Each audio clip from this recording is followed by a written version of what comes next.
नमस्कार, स्वागत है आपका TWC जीएस वर्ल्ड में। यदि आपने TWC जीएस वर्ल्ड को सब्सक्राइब नहीं किया है तो सब्सक्राइब TWC जीएस वर्ल्ड। हम अपना जो घटना चक्र हमारा पूर्वावलोकन चल रहा है, इसमें हम भारतीय इतिहास को पूर्ण करने का प्रयास कर रहे हैं और इस भारतीय इतिहास में भी हम आधुनिक भारत को समाप्त करने का प्रयास कर रहे हैं और आज इस समाप्ति के कगार के क्रम में हमारा लेक्चर नंबर आपका 5 होगा। सॉरी, लेक्चर नंबर आपका 6 होगा, क्योंकि लेक्चर नंबर 5 आपका अपलोड कर दिया गया है। 1857 की क्रांति से संबंधित था।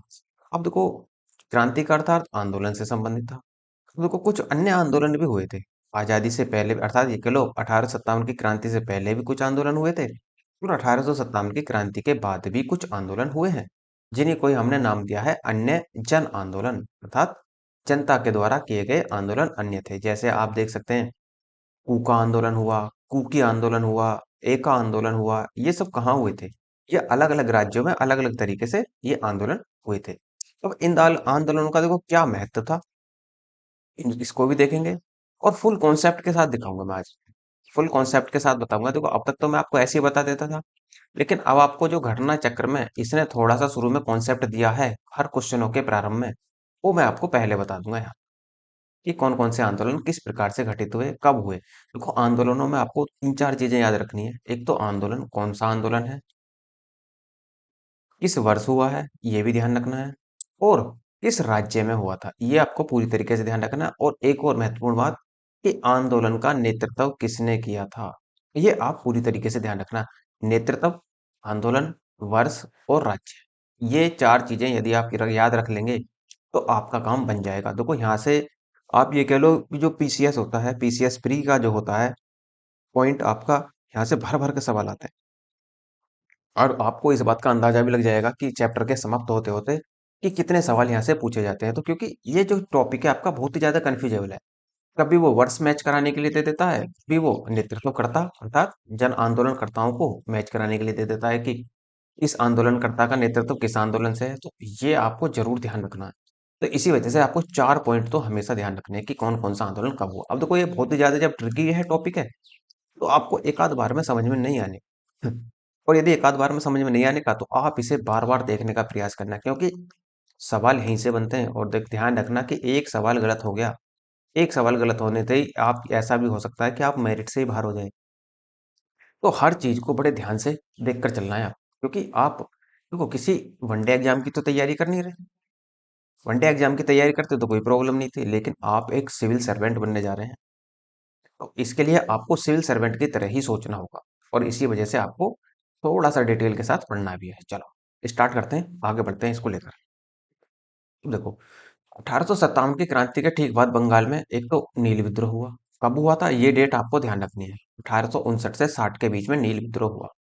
और दूसरा जो विद्रोह हुआ था, सन्यासी विद्रोह, ये हुआ था 1763 से 18 के बीच में। और संथाल विद्रोह जो हुआ वो 1855 से 56 के बीच हुआ।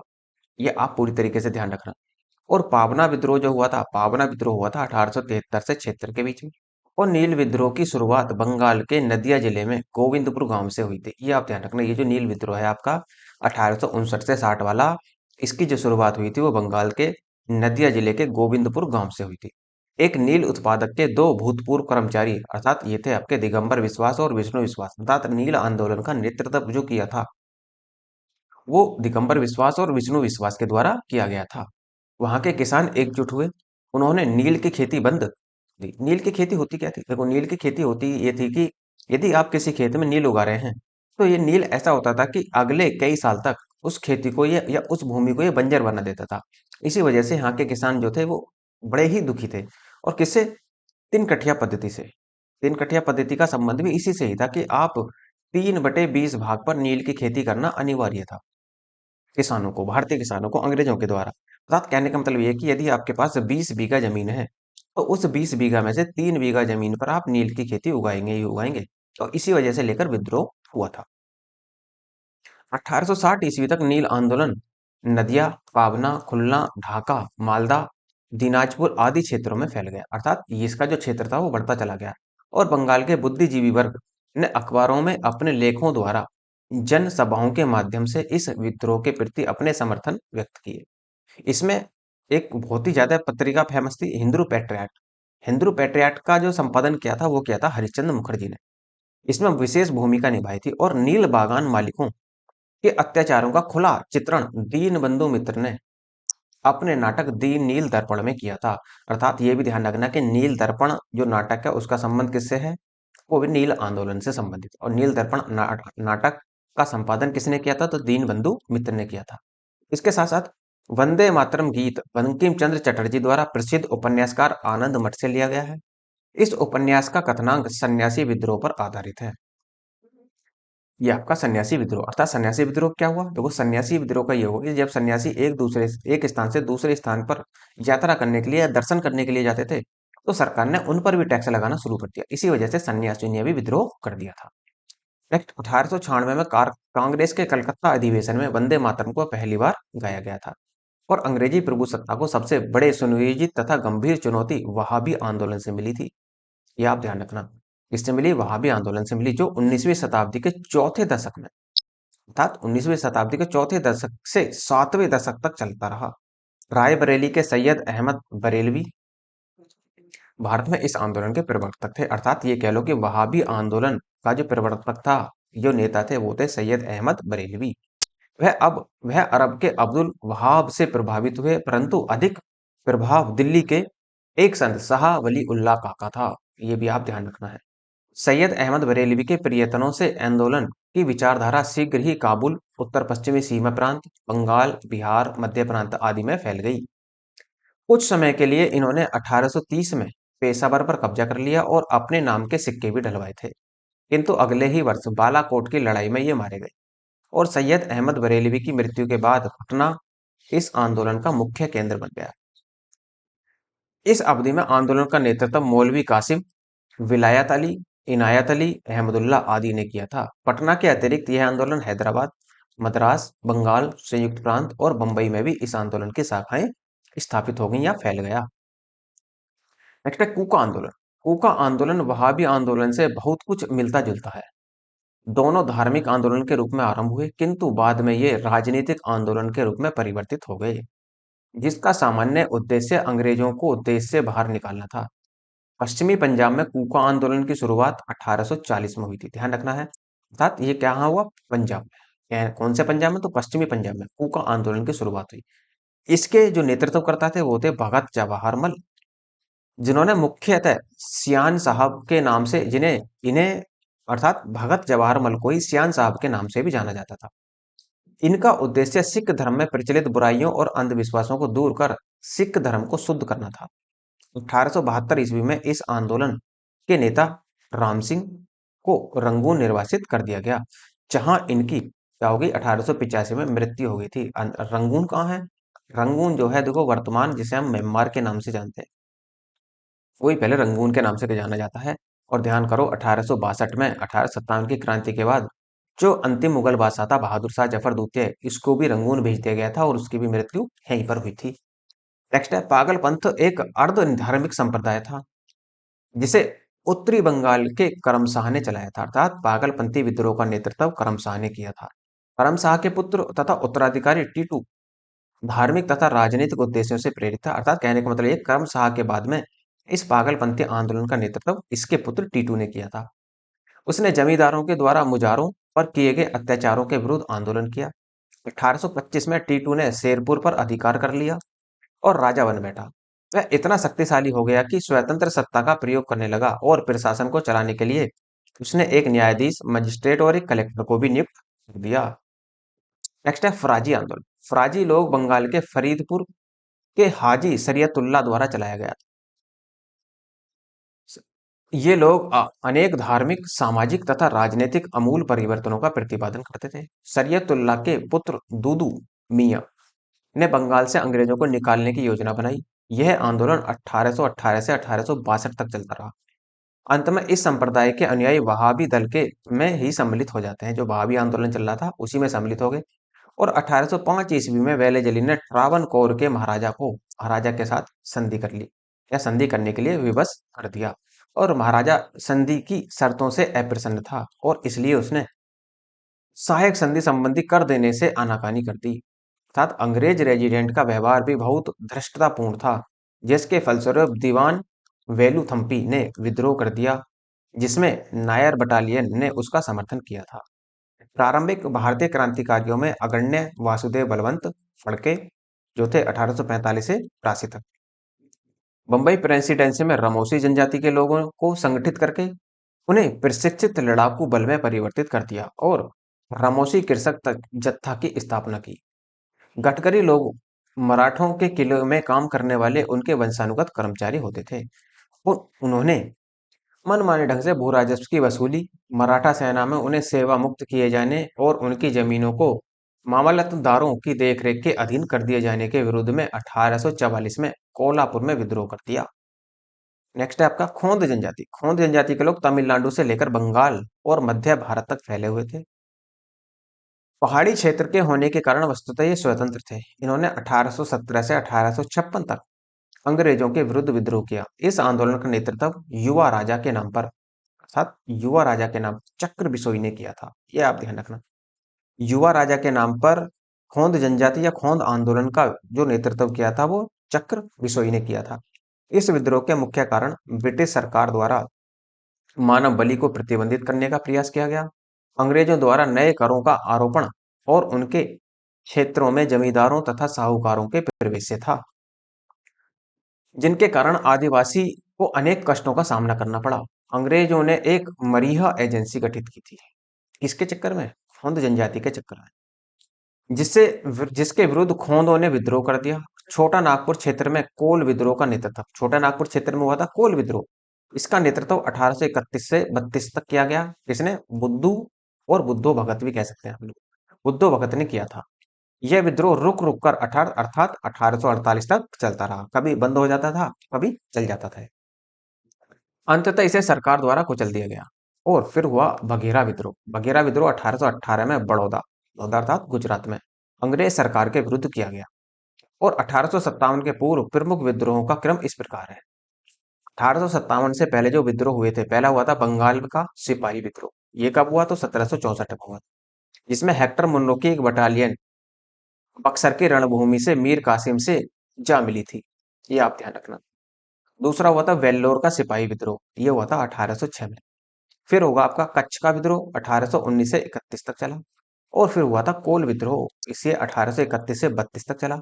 और संथाल विद्रोह कब हुआ? तो 1855 से 1856 के बीच चलेगा। डेट जरूर याद रखनी है आपको इनकी।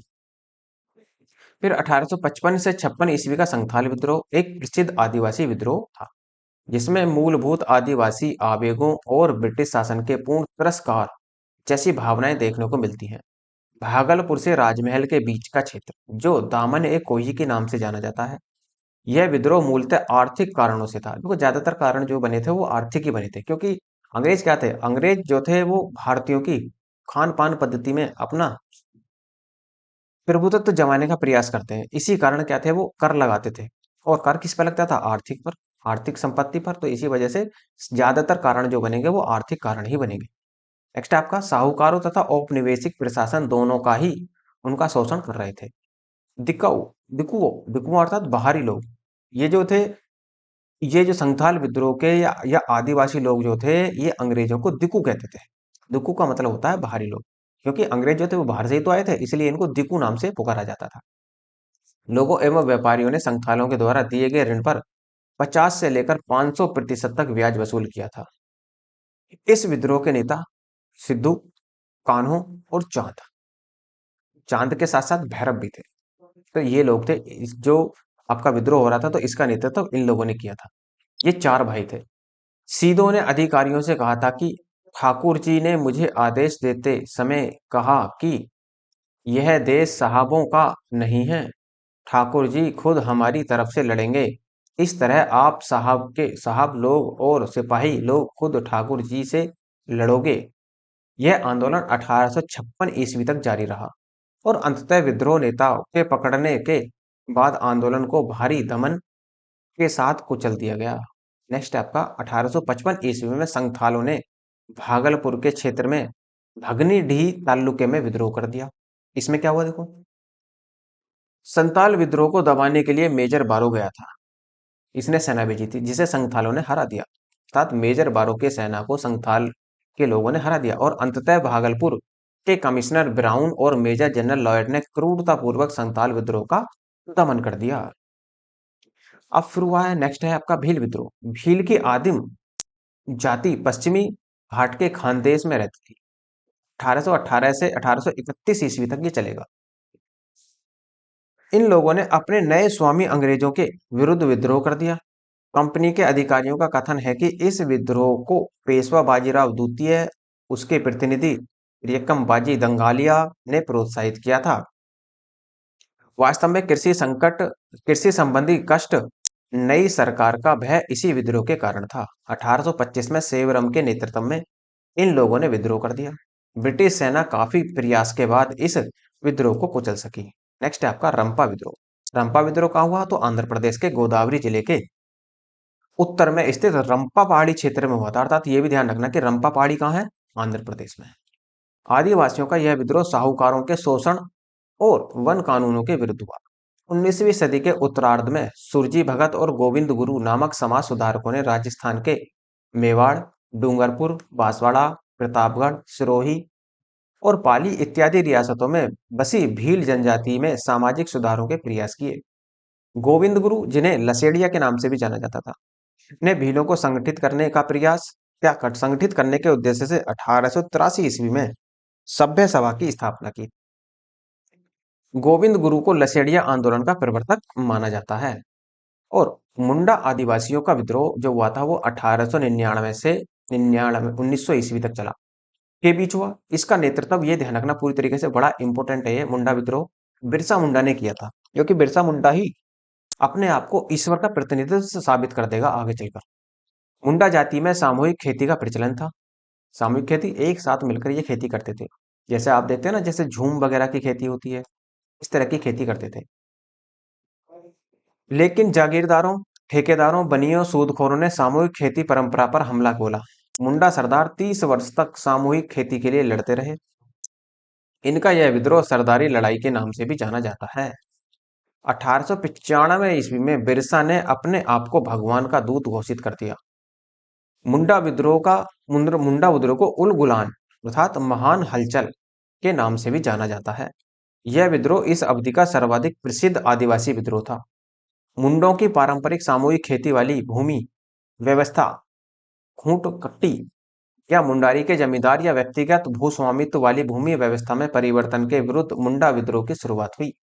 लेकिन कालांतर में बिरसा ने इसे धार्मिक राजनीतिक आंदोलन का रूप प्रदान कर दिया, जिनको जगत पिता अर्थात धरती आबा, ये ध्यान रखना कि बिरसा मुंडा को ही जगत पिता और धरती आबा के नाम से जाना गया। उसने कहा कि दिकू दिकू अर्थात अंग्रेज या गैर आदिवासियों से हमारी लड़ाई होगी और उनके खून से जमीन इस तरह लाल होगी जैसे लाल झंडा। 3 मार्च 1900 को चक्रधरपुर में जामकोपोई जंगल में सोते हुए बिरसा मुंडा को गिरफ्तार कर लिया गया और 9 जून 1900 को जेल में उनकी मृत्यु हो गई। बिरसा मुंडा का कार्य क्षेत्र रांची अर्थात झारखंड वाला क्षेत्र, रांची से लेकर भागलपुर तक था। बिरसा के अनेक देवताओं अर्थात बोंगा की पूजा को छोड़कर अपने अनुयायियों से एक ईश्वर अर्थात सिंह बोगा, एक ईश्वर को ये सिंह बोगा कहते, एक ईश्वर की पूजा करने का आह्वान किया। नेक्स्ट आपका ठक्कर बापा ने जनजातीय लोगों के संबंध में आदिवासी शब्द का प्रयोग किया था। वेरी वेरी इंपॉर्टेंट है कि पूछ लेता है कि आदिवासी शब्द का प्रयोग पहली बार किसने किया था? तो ये किया था ठक्कर बापा ने। ये हरिजन सेवक संघ के महासचिव थे। हौज विद्रोह 1820 से 21 तक, जिसका केंद्र कहाँ था? हौज विद्रोह जो हुआ था वो बिहार का जो था वो संथाल परगना था। खैरवार आदिवासी आंदोलन भागीरथ मांझी के नेतृत्व में 1874 में हुआ था। संबलपुर की गद्दी के दावेदार सुरेंद्र साई ने यहाँ ब्रिटिश विरोधी आंदोलन का नेतृत्व किया और 1862 ईस्वी में उसने आत्मसमर्पण कर दिया। नेक्स्ट आपका इंपोर्टेंट, आपका बहुत ज्यादा इंपोर्टेंट, मोपाला विद्रोह केरल में हुआ या केरल के मालाबार क्षेत्र में कब हुआ? 1921 में हुआ था। लेकिन बाद में इसे गांधी जी अपने असहयोग आंदोलन से भी जोड़ देंगे। यहाँ पर काश्तकार अधिकतर बटाईदार मुसलमान थे तथा जमींदार अधिकतर हिंदू थे। यह आंदोलन जमींदारों के शोषण के खिलाफ था। और दूसरा होगा अहोम विद्रोह। अहोम कहाँ हुआ? असम में चले गए। 1828 में प्रारंभ हुआ अहोम विद्रोह। इसके नेता जो थे वो गोमधर कुंवर थे। ताना भगत आंदोलन का प्रारंभ उराव आदिवासियों के मध्य 1914 में छोटा नागपुर पठार में हुआ था। ताना भगत आंदोलन जो चला था वो छोटा नागपुर पठार में हुआ था। इस आंदोलन के नेतृत्वकर्ता जतरा भगत, बलराम भगत और देवमेनिया भगत थे। महात्मा गांधी और उनकी विचारधारा से प्रभावित होने वाले पहले जनजाति नेता जदोनांग अर्थात जोड़ानांग थे। वे मणिपुर के नागा जनजाति के अग्रणी स्वतंत्रता सेनानी भी रहे। अब देखो, ये तो हो जाता है आपका कॉन्सेप्ट खत्म। अब यहाँ से आगे बढ़ेंगे हम प्रश्नों को लेकर कि प्रश्न किस तरीके से बने हुए हैं। चलो,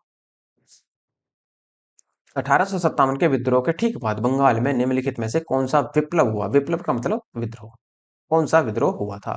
तो 1857 के विद्रोह के तुरंत बाद आपका नील उपद्रव हुआ था, अर्थात नील विद्रोह हुआ था। 1857 के विद्रोह के ठीक बाद बंगाल में नील विद्रोह 1859 से 60 तक, सन्यासी विद्रोह 1763 से 18 तक, संथाल विद्रोह 1855 से 56 तक, पाबना उपद्रव या पाबना विद्रोह 1873 से 76 तक हुआ। नील विद्रोह की शुरुआत बंगाल के नदिया जिले के गोविंदपुर गांव से हुई। एक नील उत्पादक के दो भूतपूर्व कर्मचारी दिगंबर विश्वास और विष्णु विश्वास के नेतृत्व में वहां के किसान एकजुट हुए। उन्होंने नील की खेती बंद कर दी। यह नील आंदोलन के इतिहास में अपनी मांगों को लेकर किए गए आंदोलनों में सर्वाधिक व्यापक जुझारू विद्रोह था। बंगाल का नील विद्रोह शोषण के विरुद्ध किसानों की सीधी लड़ाई थी। बंगाल के वे काश्तकार जो अपने खेतों में चावल की खेती करना चाहते थे, उन्हें यूरोपीय नील बागान मालिक की खेती करने के लिए मजबूर करते थे। नील की खेती से इनकार करने वाले किसानों को नील बागान मालिकों के दमन चक्र का सामना करना पड़ता था। सितंबर 1859 में उत्पीड़ित किसानों ने अपनी खेतों में नील उगाने का निर्णय लेकर बागान मालिकों के विरुद्ध विद्रोह कर दिया और 1860 तक नील आंदोलन नदिया, पावना, खुलना, ढाका, मालदा, दिनाजपुर आदि क्षेत्रों में फैल गया। किसानों की एकजुटता के कारण बंगाल में 1860 ईस्वी तक सभी नील कारखाने बंद हो गए तथा बंगाल के बुद्धिजीवी वर्ग ने अखबारों में अपने लेखों के द्वारा जनसभाओं के माध्यम से इस विद्रोह के प्रति समर्थन को व्यक्त किया। इसमें हिंदू पैट्रियाट के संपादक थे हरिश्चंद्र मुखर्जी की विशेष भूमिका रही तथा नील बागानों के मालिकों के अत्याचार का खुला चित्रण दीनबंधु मित्र ने अपने नील दर्पण पत्रिका में किया था या नाटक में किया था। नील कृषकों की दुर्दशा पर लिखी गई पुस्तक नील दर्पण के लेखक कौन थे? अभी तो बताया कि दीनबंधु मित्र थे। B answer. प्रसिद्ध नाटक नील दर्पण, जिसमें इंडिगो की खेती करने अर्थात नील की खेती करने वाले किसानों के दमन का चित्रण किया गया है, की रचना किसने की थी? तो नील दर्पण की रचना की थी दीनबंधु मित्र ने। नील दर्पण के नाटक वही दीनबंधु मित्र। आंसर आपका सी बनेगा। कह रहा है निम्नलिखित में से किस कारण से भारत में 20वीं शताब्दी के आरंभ में नील खेती का ह्रास हुआ? अब देखो, नील खेती का ह्रास क्यों हुआ? देखो, नील उत्पादकों के अत्याचारी आचरण के प्रति काश्तकारों का विरोध था। ऐसा तो कहीं नहीं था। नई खोजों के कारण विश्व बाजार में इसका अलाभकार होना था। कहने का मतलब ये है कि जो सबसे आरंभ में नील की खेती का ह्रास हुआ, उसका कारण क्या था? देखो, नई खोजों के कारण विश्व बाजार में अलाभकार होना, ये इसका कारण था। क्योंकि हुआ क्या था कि यूरोप में कृत्रिम विधि से नील बनाने की विधि का आविष्कार हो चुका था। इसी वजह से इसका ह्रास होना प्रारंभ हो जाता है। इसलिए आंसर बी होगा आपका।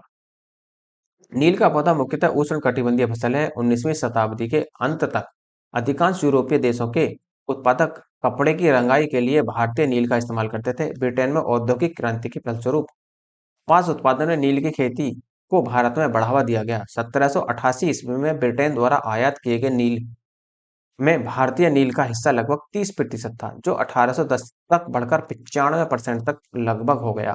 और 20वीं शताब्दी के प्रारंभ में यूरोपीय देशों में कृत्रिम रंगों के निर्माण होने से अर्थात कृत्रिम नील के निर्माण से भारतीय नील उद्योग को तीव्र धक्का लगा। जर्मनी में बनी डाई ने भारतीय नील को अंतरराष्ट्रीय व्यापार से बाहर कर दिया। वंदे मातरम किसने गाया था? तो वंदे मातरम गाया था बंकिम चंद्र चटर्जी साहब ने। आंसर ठीक होगा। वंदे मातरम गीत बंकिम चंद्र चटर्जी की प्रसिद्ध पुस्तक या कृति कह लो आनंद मठ से लिया गया। इस उपन्यास का कथनांक सन्यासी विद्रोह पर आधारित 1896 ईस्वी में कांग्रेस के कलकत्ता अधिवेशन में पहली बार गाया गया था। आनंद मठ उपन्यास की कथा वस्तु आधारित है। किस पर आधारित है? तो ये सन्यासी विद्रोह पर आधारित है, अर्थात आनंद मठ का और जो आनंद मठ उपन्यास लिखा गया वो सन्यासी विद्रोह पर लिखा गया है। निम्नलिखित विद्रोह में से किसको बंकिम चंद्र चटर्जी ने अपने उपन्यास आनंद मठ में उल्लेखित किया है? तो पीछे अभी बताया सन्यासी विद्रोह, आंसर आपका डी होगा। निम्नलिखित में से किसने अपनी कृतियों द्वारा सन्यासी विद्रोह को ख्याति प्रदान की? तो ये की थी आपकी बंकिम चंद्र चटर्जी ने। B answer. बंकिम चंद्र चटर्जी के उपन्यास आनंद मठ का कथनांक आधारित है, किस पर आधारित था? तो सन्यासी विद्रोह पर आधारित था। देखो क्या एक ही सवाल कई बार और कई तरीके से पूछा गया है। अब सुमेलित क्या कह रहा है कि कौन सा सुमेलित नहीं है, ये आपको बताना है। अब देखो पावना विद्रोह 1873 में हुआ था, दक्कन किसान विद्रोह 1875 में, सन्यासी विद्रोह 1894 में, कोल विद्रोह 1870 में हुआ था। अब ये लगता है कि सभी सम्मिलित हैं, लेकिन इनमें से कोई भी आंसर देना बड़ा कठिन हो जाता है यहाँ पर, क्योंकि ये सभी सम्मिलित हैं। पावना विद्रोह देखो 1873 से 76 के बीच हुआ, दक्कन किसान विद्रोह 75 में हुआ, सन्यासी विद्रोह 1763 से 1800 के बीच हुआ, और कोल विद्रोह जो हुआ था वो 1831 से 32 के बीच हुआ था। मुंगेर के बरहिया ताल विरोध का उद्देश्य क्या था? तो मुंगेर के बरहिया ताल विरोध का जो उद्देश्य था, देखो वर्ग युद्ध की शुरुआत करना नहीं, जमींदारी प्रथा की समाप्ति ये भी नहीं है, मुस्लिम किसानों का शोषण बंद हो ये भी नहीं था, बाकास्त भूमि की वापसी की मांग थी। जो बाकास्त भूमि थी उसकी मांग को लेकर ही इसका उद्देश्य बना था। मुंगेर में बरहिया ताल विरोध का उद्देश्य बाकास्त भूमि की वापसी की मांग थी। 19वीं शताब्दी के दौरान होने वाले वहाबी आंदोलन का मुख्य केंद्र क्या था? देखो वहाबी आंदोलन कहाँ हुआ था? बिहार में, और बिहार में भी कहाँ? बिहार की राजधानी पटना में। आंसर बी होगा। अंग्रेजी प्रभुसत्ता सबसे सुनियोजित गंभीर चुनौती वहाबी आंदोलन से मिली। 19वीं शताब्दी के चौथे दशक के 7वें दशक तक चलता रहा। राय बरेली के सैयद अहमद बरेलवी भारत में इस आंदोलन के प्रवर्तक थे। वे अरब के अब्दुल वहाब से प्रभावित हुए, परंतु अधिक प्रभाव दिल्ली के एक संत शाह वली उल्लाह का था। सैयद अहमद बरेलवी की महत्वाकांक्षा पंजाब में सिख और बंगाल में अंग्रेजों को अपदस्थ करके भारत में मुस्लिम सत्ता पुनर्जीवित और पुनर्स्थापित करना था। सैयद अहमद बरेलवी के प्रियतनों से इस आंदोलन की विचारधारा शीघ्र ही काबुल, उत्तर पश्चिमी सीमा प्रांत, बंगाल, बिहार, मध्य प्रांत आदि में फैल गई। कुछ समय के लिए इन्होंने 1830 में पेशावर पर कब्जा कर लिया, अपने नाम के सिक्के ढलवाए, किंतु अगले ही वर्ष बालाकोट की लड़ाई में ये मारे गए। सैयद अहमद बरेलवी की मृत्यु के बाद पटना इस आंदोलन का मुख्य केंद्र बना। इस अवधि में आंदोलन का नेतृत्व मौलवी कासिम, विलायत अली, इनायत अली और अहमदुल्ला ने किया था। पटना के अतिरिक्त हैदराबाद, मद्रास, बंगाल, संयुक्त प्रांत, बंबई में इस आंदोलन की शाखाएं स्थापित की गईं, और 1857 के विद्रोह में वहाबियों ने अंग्रेज विरोधी भावनाओं के प्रसार में बहुत ही योगदान दिया था। कूका आंदोलन, कूका आंदोलन किससे जुड़ा था? तो कूका आंदोलन था गुरु राम सिंह से संबंधित। देखो कूका आंदोलन वहाबी आंदोलन से बहुत कुछ मिलता जुलता था। दोनों धार्मिक आंदोलन के रूप में आरंभ हुए, किंतु ये राजनीतिक आंदोलन के रूप में परिवर्तित हो गए, जिसका सामान्य उद्देश्य अंग्रेजों को देश से बाहर निकालना था। पंजाब, पश्चिमी पंजाब कूका आंदोलन की शुरुआत 1840 के दशक में भगत जवाहर मल द्वारा की गई, जिन्होंने मुख्यतः सियान साहब के नाम से पुकारा जाता था। इनका उद्देश्य सिख धर्म में प्रचलित बुराइयों, अंधविश्वासों को दूर कर इस धर्म को शुद्ध करना था, किंतु बाद में राजनीतिक आंदोलन में परिवर्तित हो गया, जिसका नेतृत्व राम सिंह ने किया था। ध्यान रखना कि यदि इसमें ये जो आपका ये जो पहले वाले थे जब भगत जवाहरलाल होता तो इसका आंसर यही होता। 1872 में इस आंदोलन के नेता राम सिंह ने को रंगून निर्वासित कर दिया गया, जहां इनकी 1885 में मृत्यु हो गई। 1885 में बताओ जरा कुछ और भी हुआ था? हाँ, 28 दिसंबर 1885 को कांग्रेस की स्थापना भी हुई थी, ये भी ध्यान रखना है। कूका आंदोलन की नींव पड़ी थी, तो कूका आंदोलन की नींव पड़ी थी पंजाब में। कूका और कुकी में अंतर है, ध्यान रखना। कुकी बंगाल में होगा, जबकि कूका पंजाब में।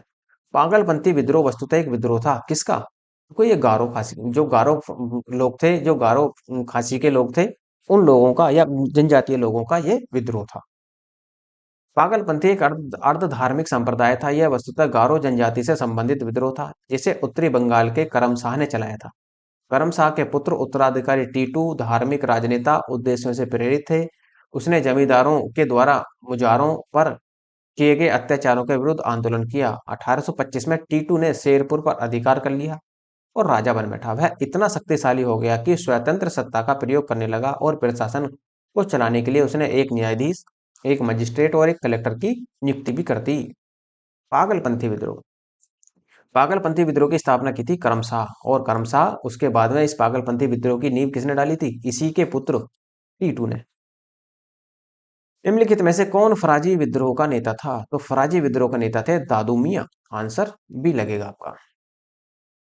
फराजी लोग बंगाल के फरीदपुर के हाजी शरीयतुल्लाह द्वारा चलाए गए संप्रदाय के अनुयायी थे। ये लोग अनेक धर्म, सामाजिक तथा राजनीतिक आमूल परिवर्तनों का प्रतिपादन करते थे। शरीयतुल्लाह के पुत्र दूदू मियां ने बंगाल से अंग्रेजों को निकालने की योजना बनाई, और यह आंदोलन 1888 से 1800 सॉरी ये गड़बड़ है यहाँ पर डेट ही के दौरान चलता रहा, और अंत में इस संप्रदाय के अनुयायी वहाबी दल में सम्मिलित हो गए। फराजी आंदोलन, फराजी कौन थे? देखो फराजी कौन थे, तो आपको ध्यान रखना चाहिए कि फराजी जो थे वो हाजी शरीयतुल्लाह के अनुयायी थे। आंसर ए हो। वेलुथम्पू ने अंग्रेजों के विरुद्ध आंदोलन का नेतृत्व कहाँ किया था? तो वेलुथम्पू जो आंदोलन हुआ था ये हुआ था केरल में। आंसर ए होगा। 1805 में वैली जली ने ट्रावनकोर के महाराजा को सहायक संधि करने पर विवश किया। महाराज संधि की शर्तों से अप्रसन्न था, और इसलिए उसने सहायक संधि संबंधी कर देने में आनाकानी की। यह धन बकाया होता चला गया, और अंग्रेजी रेजिडेंट का व्यवहार भी बहुत धूर्ततापूर्ण होता चला गया, जिसके परिणाम स्वरूप दीवान वेलुथम्पी ने विद्रोह कर दिया, जिसमें नायर बटालियन ने उसका समर्थन किया। अंग्रेजों को एक बहुत बड़ी सेना इस विद्रोह का दमन करने के लिए भेजनी पड़ी। महाराष्ट्र में रामोसी कृषक जत्था किसने स्थापित किया था? तो ये किया था वासुदेव बलवंत फड़के ने। आंसर सी होगा। प्रारंभ प्रारंभिक भारतीय क्रांतिकारियों में अग्रणी वासुदेव बलवंत फड़के जो थे वो 1845 से 83 तक ने बंबई प्रेसिडेंसी में रामोसी जनजाति के लोगों को संगठित करके उन्हें प्रशिक्षित लड़ाकू बल में परिवर्तित कर दिया, और रामोसी कृषक जत्था की स्थापना की। फड़के को गिरफ्तार करके काला पानी की सजा दी गई। अच्छा, काला पानी क्या होता है? काला पानी जो होता है, जो अंडमान एंड निकोबार जो वाली जेल है वहां भेज दिया जाता था। इसी को काले पानी की सजा कहते थे। आमरण अनशन से इसकी मृत्यु हो गई। रामोसी विद्रोह सही रूप में किस भौगोलिक इलाके में हुआ? तो रामोसी विद्रोह जो हुआ था वो खानदेश अर्थात पश्चिमी घाट में हुआ था।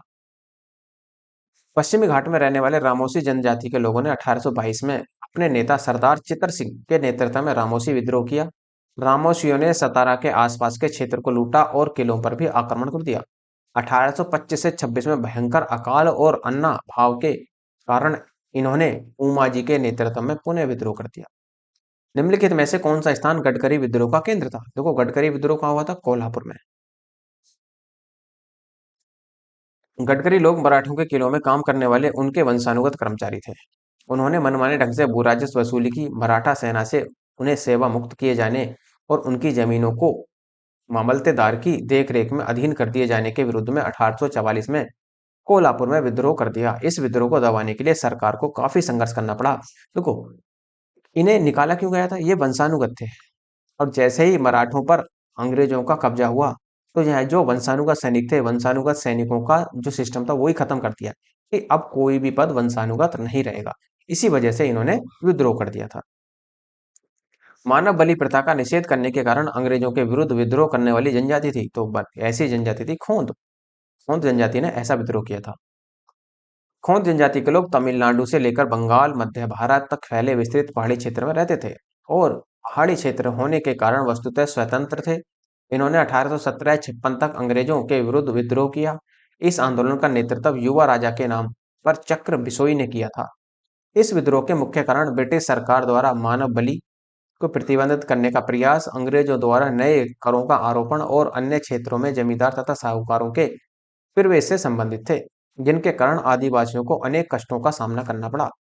अंग्रेजों ने एक मरीहा एजेंसी गठित की जिसके विरुद्ध खोंदों ने विद्रोह किया, परंतु 1855 में चक्र बिसोई लुप्त हो गया, अर्थात गायब भी कर दिया। किसने? अंग्रेजों द्वारा। जिसके बाद यह आंदोलन ही समाप्त हो गया। कोल विद्रोह 1831 से जो 32 के बीच चला था, इसका नेतृत्व किया था बुद्धू भगत ने। बुद्धू और कानू ने। आंसर ए होगा। छोटा नागपुर क्षेत्र में कोल विद्रोह 1831 से 32 के बीच में बुद्धू या बुद्धो भगत ने किया था। 1831 में बुद्धो भगत के नेतृत्व में कोल विद्रोह किस क्षेत्र में हुआ? तो छोटा नागपुर पठार में।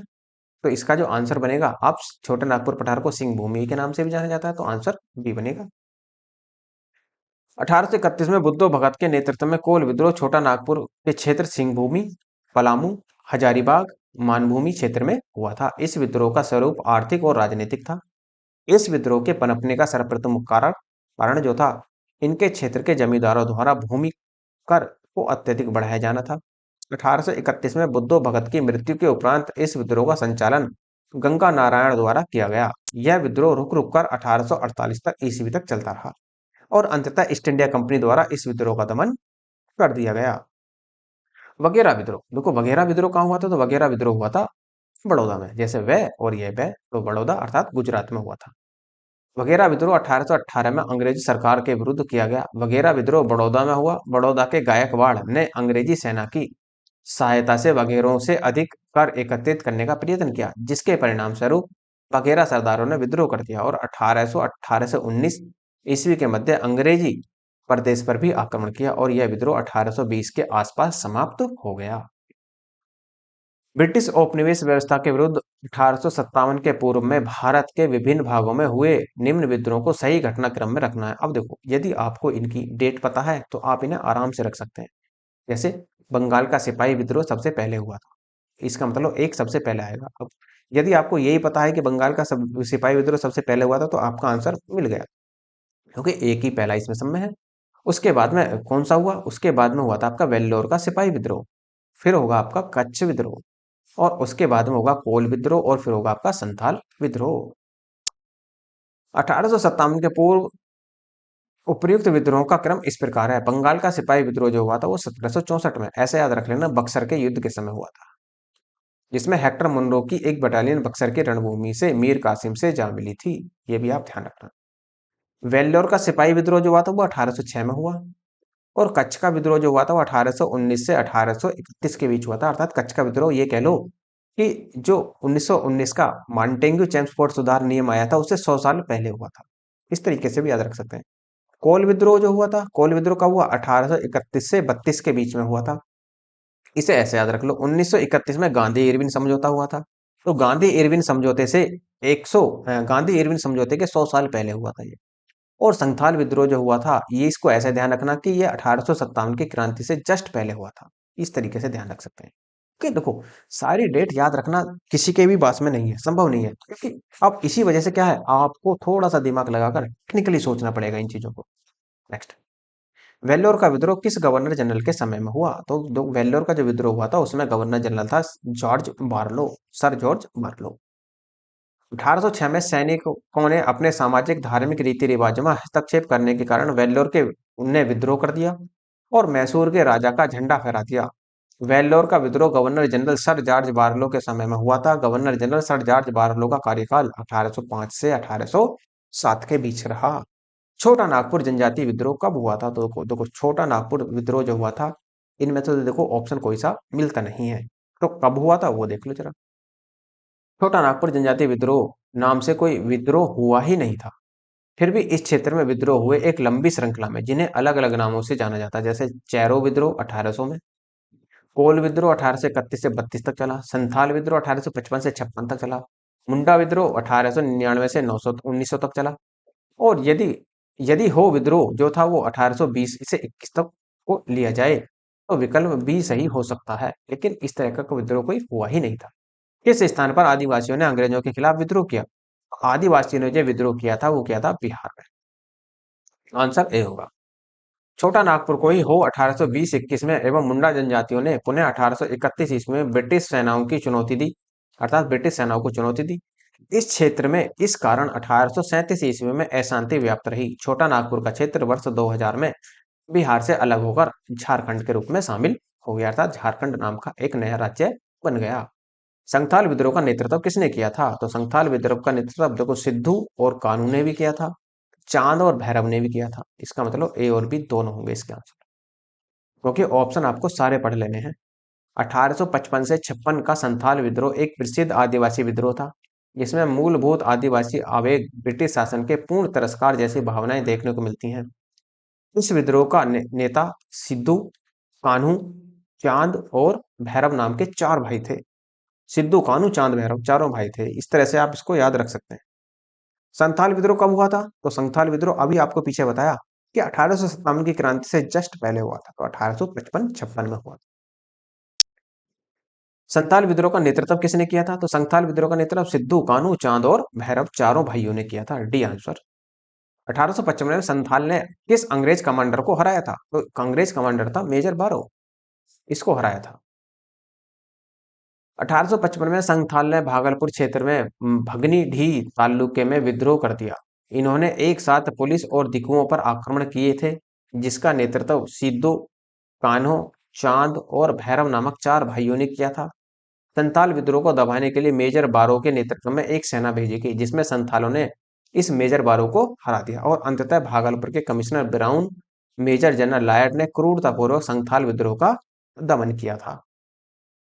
1855 के संथाल हूल के संदर्भ में निम्नलिखित में से कौन सा कथन सही है? नीचे दिए गए कूट में सही उत्तर चुनना है, ध्यान रखना। देखो हुआ क्या यहाँ पर, भागलपुर के पास मेजर बारो संथालों से लड़ाई में हार गया, बिल्कुल हारा था। गोक्को गोड्डा का एक महत्वपूर्ण नेता था, ये भी ठीक है आपका। इस संदर्भ में महाजन दीनदयाल राय भी एक महत्वपूर्ण नाम है, ये भी ठीक है। एक समय था जब मुजफ्फरपुर के निकट गंगा घाटी के क्षेत्र में संथालों का पूर्ण वर्चस्व था। नहीं, गंगा घाटी के समय इनका कोई वर्चस्व नहीं था, इसलिए आंसर क्या बनेगा? सी। 1, 2 और 3। जुलाई 1855 में संथालों ने विद्रोह का बिगुल बजा दिया। कलकत्ता के मेजर बोरो पूर्णिया से सेना की एक टुकड़ी संथालों के दमन करने के लिए भेजी गई, जो भागलपुर के निकट पेरी पेंती के मैदान में संथालों से संघर्ष में पराजित हो गई। बाद में विद्रोह का दमन कैप्टन अलेक्जेंडर ने किया और गोड्डा वर्तमान में झारखंड राज्य के अंतर्गत संथाल परगना में आता है। गोक्को यहाँ का एक महत्वपूर्ण नेता था। महाजन दीनदयाल राय भी शोषणकर्ताओं में शामिल थे। गंगा घाटी क्षेत्र में संथालों का वर्चस्व नहीं था। यह विद्रोह भागलपुर के बर्दवान अर्थात आधुनिक वर्धमान तक फैल गया था। संथाल विद्रोह के शांत हो जाने के बाद औपनिवेशिक शासन द्वारा कौन से उपाय किए गए? ये पूछ रहा था, कौन से उपाय किए गए थे? संथाल परगना नामक राज्य क्षेत्र का सृजन किया गया, ये ठीक है। किसी संथाल का गैर संथाल को भूमि अंतरण करना गैर कानूनी हो गया, अर्थात एक संथाल यदि भूमि दूसरे संथाल को देना चाहता है तो उसका अंतरण नहीं होगा। दोनों ही आंसर ठीक है आपके, ए और सी, अर्थात एक और दो दोनों लगेंगे, अर्थात आंसर सी बनेगा। 1855-56 में संथाल विद्रोह बिहार उड़ीसा का एक प्रसिद्ध आदिवासी आंदोलन था। यह विद्रोह 1856 तक जारी रहा और अंग्रेज सरकार एक बड़ी सैन्य कार्रवाई के बाद इस विद्रोह को दबाने में सफल रही। अंग्रेज सरकार ने एक अलग संथाल परगना को मानकर क्षेत्र में शांति स्थापित की। इसके बाद 1855 में भागलपुर और वीरभूमि बंटवारा कर संथाल परगना जिला बनाया। साथ ही किसी संथाल आदिवासी का गैर संथाल भूमि के अंतरण गैर कानूनी हो गया। झारखंड में जमीन की खरीद और फरोख्त हेतु एनईटी अर्थात छोटा नागपुर काश्तकारी अधिनियम, एसपीटीए अर्थात संथाल परगना काश्तकारी अधिनियम और शेड्यूल रेगुलेशन एक्ट प्रभावी कर दिए। कौन सी घटना महाराष्ट्र में घटित हुई थी? तो कौन सी घटना महाराष्ट्र में? देखो भील आंदोलन जो हुआ था वो महाराष्ट्र में हुआ था, आप जानते ही हैं। भील विद्रोह, भील की आदिम जाति पश्चिमी घाट के खानदेश में रहती थी। 1818 से 31 तक इन लोगों ने अपने नए स्वामी अंग्रेजों के विरुद्ध विद्रोह कर दिया। कंपनी के अधिकारियों का कथन था कि इस विद्रोह को पेशवा बाजीराव द्वितीय और उसके प्रतिनिधि त्र्यंबकजी दंगलिया ने प्रोत्साहित किया था। वास्तव में कृषि संबंधी कष्ट तथा नई सरकार का भय इस विद्रोह का कारण था और 1825 में सेवाराम के नेतृत्व में इन लोगों ने विद्रोह कर दिया। ब्रिटिश सेना काफी प्रयास के बाद इस विद्रोह को कुचल सकी। कोल विद्रोह रांची में हुआ था, सिंहभूमि में, हजारीबाग, पलामू, मानभूमि और पश्चिमी क्षेत्र में हुआ था। रंपा विद्रोह आंध्र प्रदेश में हुआ था। गोदावरी जिले के उत्तर में स्थित रंपा पहाड़ी क्षेत्र में आदिवासियों का यह विद्रोह साहूकारों के शोषण और वन कानूनों के विरुद्ध हुआ था। संथाल विद्रोह के बारे में आप भली बात जानते हैं क्योंकि कई बार आ चुका है। 1855-56 में हुआ। विद्रोह का मुख्यतः जो था भागलपुर से राजमहल के बीच का यह क्षेत्र था।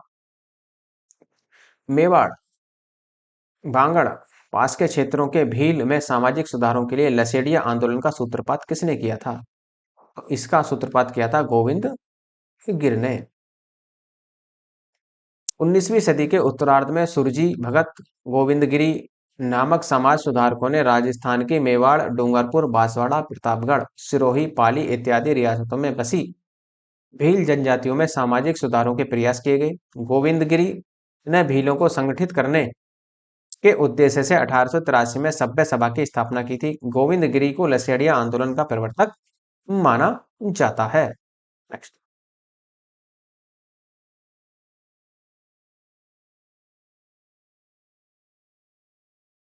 उलगुलून विद्रोह किससे जुड़ा था? उलगुलून विद्रोह का संबंध जो था वो बिरसा मुंडा से था। मुंडा विद्रोह के नेता बिरसा मुंडा को धरती आबा अर्थात जगत पिता और इनके विद्रोह को उलगुलून विद्रोह अर्थात महाविद्रोह या महान हलचल के नाम से जाना गया। यह विद्रोह इस अवधि का सर्वाधिक प्रसिद्ध आदिवासी विद्रोह था। मुंडों की पारंपरिक सामूहिक खेती वाली भूमि व्यवस्था खूंटी मुंडारी और जमींदारी या व्यक्तिगत भू स्वामित्व वाली एक भूमि व्यवस्था में परिवर्तन के विरुद्ध मुंडा विद्रोह की शुरुआत हुई, लेकिन कालांतर में बिरसा ने इसे धार्मिक राजनीतिक आंदोलन का रूप प्रदान कर दिया। मुंडा आदिवासियों का विद्रोह 1899 से 1900 के बीच 1895 में बिरसा ने अपने आप को भगवान का दूत घोषित किया और हजारों मुंडुआओं के नेता बन गए। उसने कहा कि दिकू दिकू अर्थात अंग्रेजों को या गैर आदिवासियों को इन्होंने प्रयोग किया है, इससे हमारी लड़ाई होगी और उनके खून से जमीन इस तरह से लाल होगी जैसे लाल झंडा। 1899 में क्रिसमस की पूर्व संध्या पर बिरसा ने मुंडा जाति का शासन स्थापित करने के लिए विद्रोह का ऐलान कर दिया और 6000 मुंडा तीर तलवार तथा कुल्हाड़ी लेकर बिरसा के साथ हो लिए। लेकिन बिरसा को 3 मार्च 1900 को चक्रधर के जामकोपोई जंगल में गिरफ्तार कर लिया गया और 9 जून 1900 को जेल में ही उनकी मृत्यु हो गई। विद्रोह कुचल दिया गया पर बिरसा अमर हो गए। भारत के इतिहास के संदर्भ में उलगुलान अर्थात महान उपद्रव निम्नलिखित में से किस घटना का विवरण है? तो यही है बिरसा मुंडा का विद्रोह अर्थात 1899 से 1900 के बीच।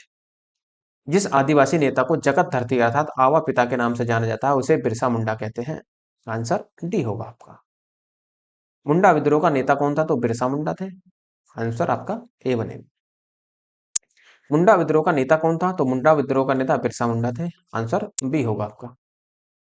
मुंडाओं के ने विद्रोह खड़ा किया था, तो मुंडाओं ने विद्रोह खड़ा कब किया था? 1895 में। बिरसा को सोते हुए पकड़ा गया था, तो कब पकड़ा गया था? बिरसा को सोते हुए, देखो इनमें से डेट तो ये तो फिक्स नहीं होती है आपकी कोई सी भी, या फिर ये कह लो उपयुक्त में से कोई नहीं। तो पकड़ा कब गया था? बिरसा मुंडा को 3 मार्च 1900 को चक्रधरपुर अर्थात सिंह भूमि के जाम कोपाई वन में सोते हुए गिरफ्तार कर लिया गया और 9 जून 1900 को जेल में ही रहस्यमयी तरीके से इनकी मृत्यु हो गई। बिरसा मुंडा किसके पक्ष में थे? तो बिरसा मुंडा जो थे वो देखो ना तो झारखंड के, ना ही छत्तीसगढ़ के, ना ही उत्तरांचल के, ये इनमें से कोई नहीं इसका ऑप्शन लगेगा। लेकिन 1899 से 1900 के बीच मुंडा आदिवासियों ने बिरसा मुंडा के नेतृत्व में विद्रोह किया। यह विद्रोह भूमि व्यवस्था में परिवर्तन और दिकुओं अर्थात आदिवासियों का शोषण करने वाले बाहरी लोग के विरुद्ध बिरसा द्वारा मुंडा जनजाति का शासन स्थापित करने की बात कही गई, परंतु वे किसी राज्य विशेष की स्थापना के पक्षधर नहीं थे। बिरसा मुंडा का कार्यक्षेत्र कौन सा था? तो बिरसा मुंडा का जो क्षेत्र था वो रांची वाला क्षेत्र अर्थात झारखंड का जो रांची वाला क्षेत्र है वो था। बिरसा मुंडा का कार्यक्षेत्र रांची से लेकर भागलपुर। बिरसा मुंडा का मुख्य उद्देश्य जनजातियों में समाज सुधार करना, इन्हें ब्रिटिश सत्ता से दूर रखना, बिरसा के अनेक देवताओं अर्थात बोगा की पूजा को छोड़कर अपने अनुयायियों से एक ईश्वर अर्थात सिंह बोगा की पूजा करने का आह्वान किया। मुंडा विद्रोह को दबाने के लिए ब्रिटिश सरकार ने सैनिक शक्ति का प्रयोग किया था। नेक्स्ट क्वेश्चन, जनजातीय लोगों के संबंध में आदिवासी शब्द का प्रयोग किया गया था, तो ये प्रयोग किसने किया था? तो ये प्रयोग किया था ठक्कर बापा ने। B answer. ठक्कर बापा ने जनजातीय लोगों के संबंध में आदिवासी शब्दों का प्रयोग किया। ये हरिजन सेवक संघ के महासचिव थे। 1933 से 34 के बीच के दौरान इन्होंने गांधी जी के साथ हरिजनों की दशा देखने जानने के लिए भारत का भ्रमण किया। ये सर्वेंट्स ऑफ सोसाइटी के निष्ठावान सदस्य भी थे। भारत में 19वीं शताब्दी में जनजाति विद्रोह के लिए निम्नलिखित में से कौन से तत्व ने साझा कारण मुहैया किया था? तो कौन सा था? देखो, भू राजस्व की नई प्रणाली का लागू होना और जनजातीय उत्पादों पर कर लगाए जाना, ये नहीं था आपका। जनजातीय क्षेत्रों में विदेशी धर्मों का प्रचार प्रभाव, ये भी नहीं। जनजातीय क्षेत्रों में बिचौलियों के रूप में बड़ी संख्या में महाजनों, व्यापारियों और लगानों के ठेकेदारों का बढ़ना, ये भी नहीं था। जनजातीय समुदायों की प्राचीन भूमि संबंधी व्यवस्था का संपूर्ण वितरण, ये आपका आंसर डी होगा आपका आंसर। हौज विद्रोह कब हुआ था? तो हौज विद्रोह जो हुआ था 1820 से 21 के दौरान हुआ था। ये कह लो कि जो आपका केरल में जो हुआ था विद्रोह, उससे 1900 ऐसे कह लो कि 1921 में हुआ था मोपला विद्रोह जो हुआ था। तो जो मोपाला विद्रोह हुआ था 1921 में, ये उससे ठीक 100 साल पहले हुआ था। खैरवार आदिवासी आंदोलन कब हुआ था? तो खैरवार आदिवासी आंदोलन 1874 में हुआ था। खैरवार आदिवासी आंदोलन भागीरथी मांझी के नेतृत्व में 1874 में हुआ। संबलपुर के अनेक ब्रिटिश विरोधी विद्रोहों का नेता निम्नलिखित में से कौन था? तो संबलपुर के जो विद्रोही नेताओं विद्रोहों का नेता जो था वो था सुरेंद्र साई। Answer B. संबलपुर की गद्दी के दावेदार सुरेंद्र साई ने यह ब्रिटिश विरोधी आंदोलन का नेतृत्व किया। 1862 में उसने आत्मसमर्पण कर दिया। कब? जब अंतिम मुगल बादशाह बहादुर शाह की मृत्यु हुई थी। कब हुई थी? 1862 में ही तो हुई थी। तो रिलेट करके आप याद रखना इनको। निम्नलिखित घटनाओं पर विचार कीजिए। कब? देखो कौन सी घटना कब हुई थी।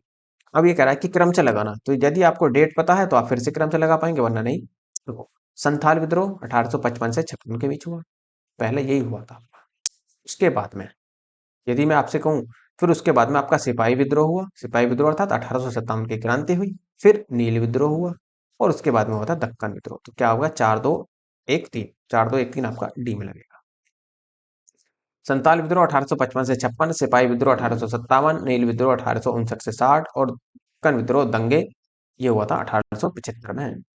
1857 के पश्चात निम्नलिखित लोकप्रिय आंदोलन हुए। तो कौन कौन से लोकप्रिय आंदोलन थे ये आपको देखना है। देखो, संथाल विद्रोह तो पहले ही हो गया था, ये तो ध्यान रखना। नील नील आंदोलन या नील क्रांति 59-60 में हुई थी। दक्कन कृषक दंगल हुआ था और बिरसा। तो इसका मतलब 2, 3 और 4 ये लगेगा। आंसर बी होगा आपका।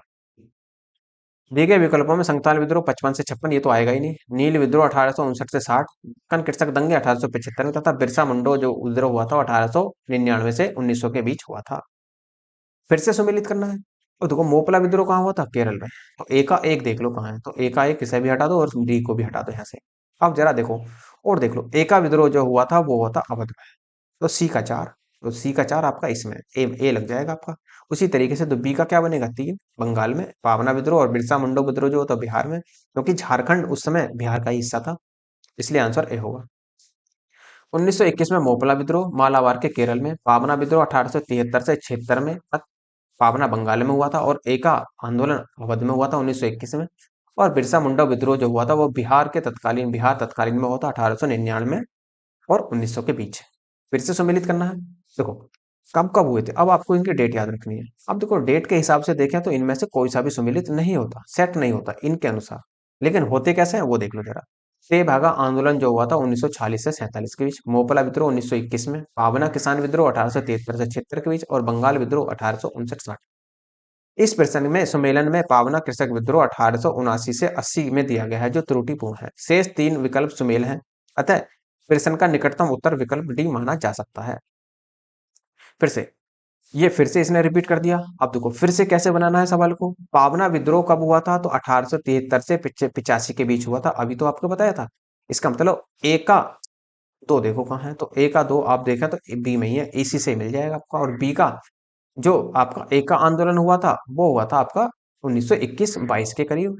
और संथाल विद्रोह आप जानते हैं 1855 में और ताना भगत विद्रोह 1914 में हुआ था। आंसर आपका बी बनेगा।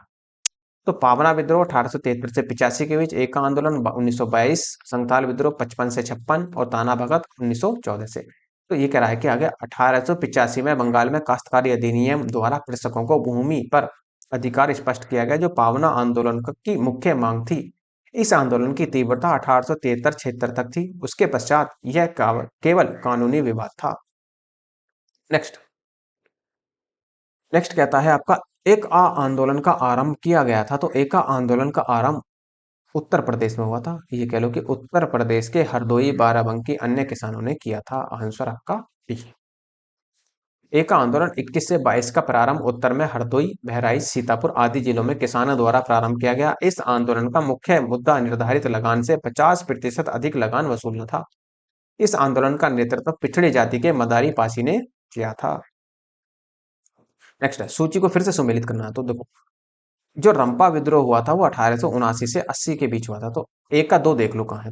सी को भी हटाओ और डी को भी हटाओ। तो ए का 2 इसमें है। अब आप जरा आगे बढ़ो। तो आगे बढ़ेंगे तो जो पावना किसान विद्रोह हुआ था पीछे बताया था 1873 से 76 के बीच। तो बी का 4 आंसर तो मिल गया आपका ये। तो सी का क्या होगा? बंगाल में नील विद्रोह 1859 से 60 के बीच में और जयंतिया विद्रोह 1860 से 67 के बीच हुआ। बंगाल का नील विद्रोह 1859 से 60, पावना विद्रोह 73 से 76 और रंपा विद्रोह 1879 से 80 और जयंतिया विद्रोह 1860 से 63 के बीच हुआ था। नेक्स्ट है, मोपाला विद्रोह कहाँ हुआ था? केरल में हुआ था। केरल के किसानों को ही मोपाला कहा जाता था, ये ध्यान रखना। मोपाला विद्रोह केरल के मालाबार क्षेत्र में 1921 में हुआ। यहाँ काश्तकार अधिकतर बटाईदार मुसलमान और जमींदार जो थे वो अधिकतर हिंदू थे। आंदोलन जमींदारों के शोषण के खिलाफ था। मोपाला आंदोलन 1921 में कहाँ हुआ, तो फिर से वही। अब देखो, इसने केरल नहीं दिया तो मालाबार ले लो। केरल के तट को ही क्या कहते हैं, मालाबार। 1921 का मोपाला विद्रोह हुआ था तो फिर से वही मालाबार में हुआ था।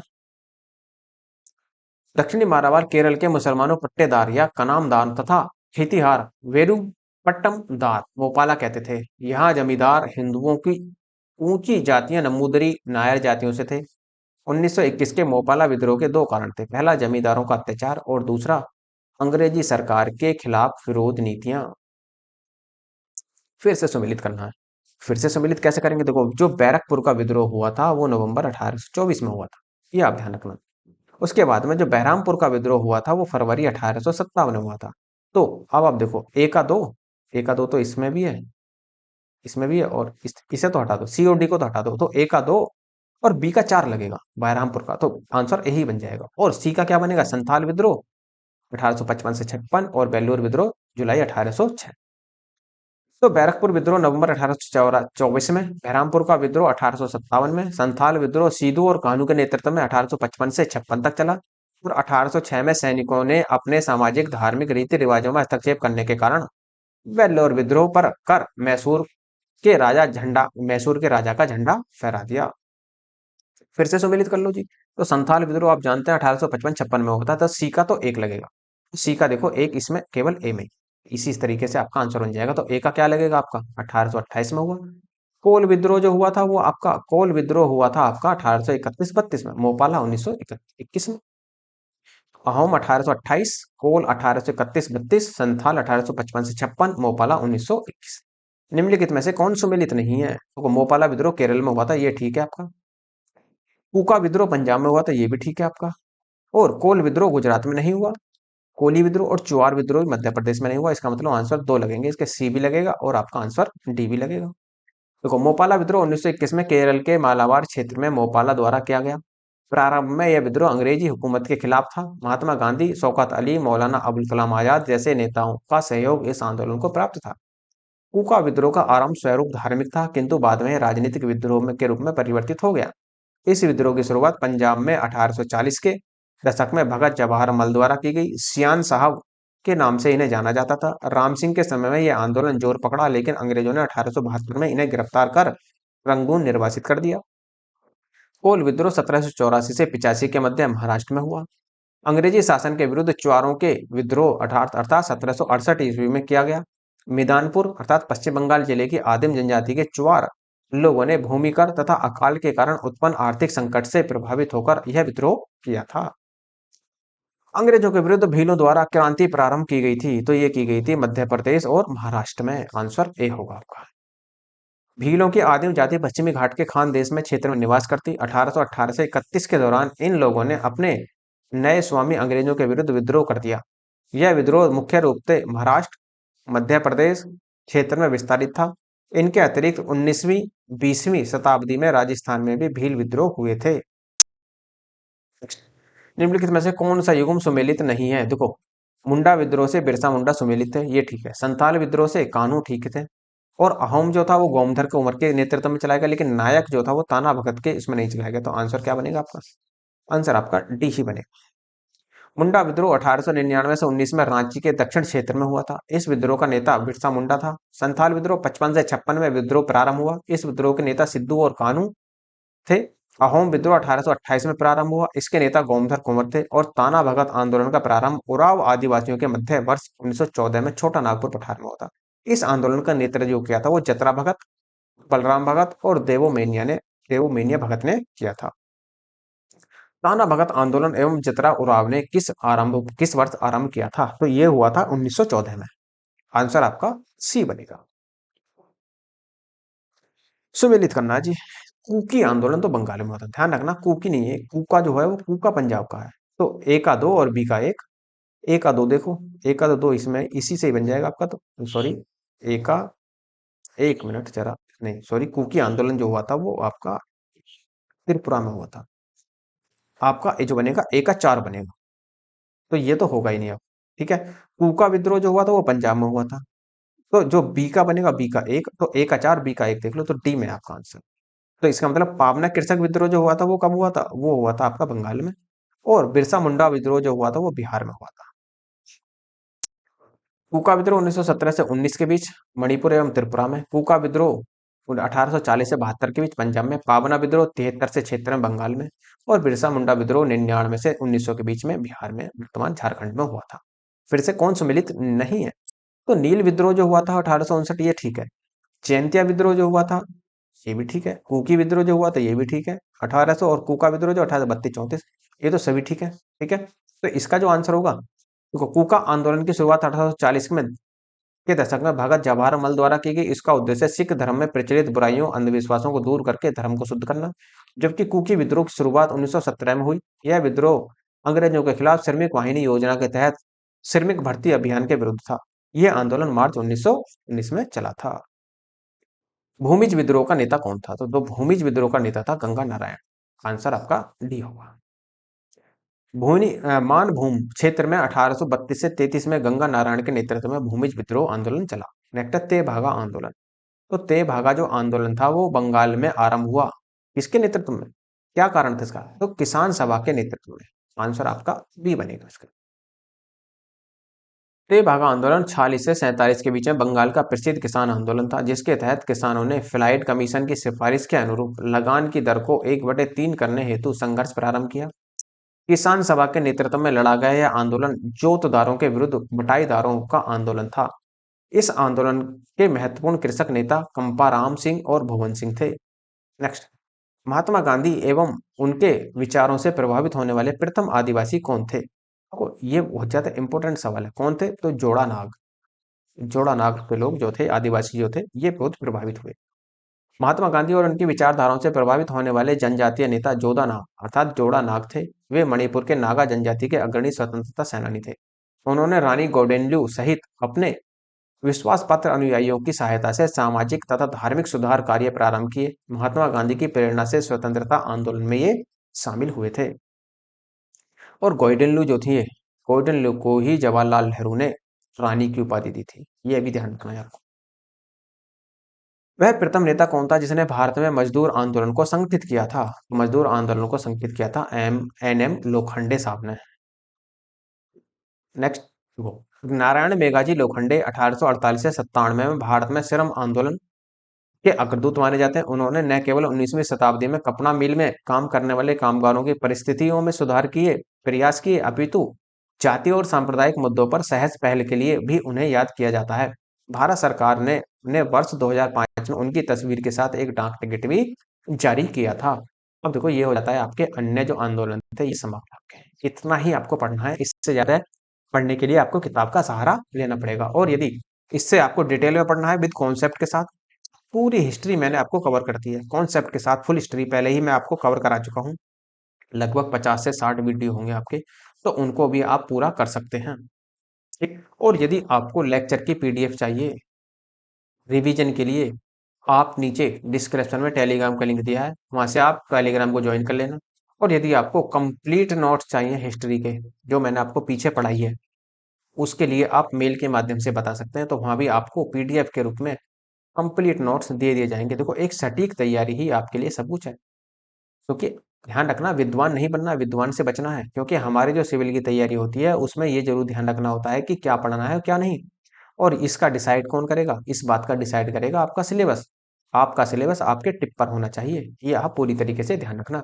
और यदि आपको लेक्चर अच्छा लगा हो तो लाइक कीजिए, शेयर कीजिए, सब्सक्राइब करना ना भूलें। धन्यवाद।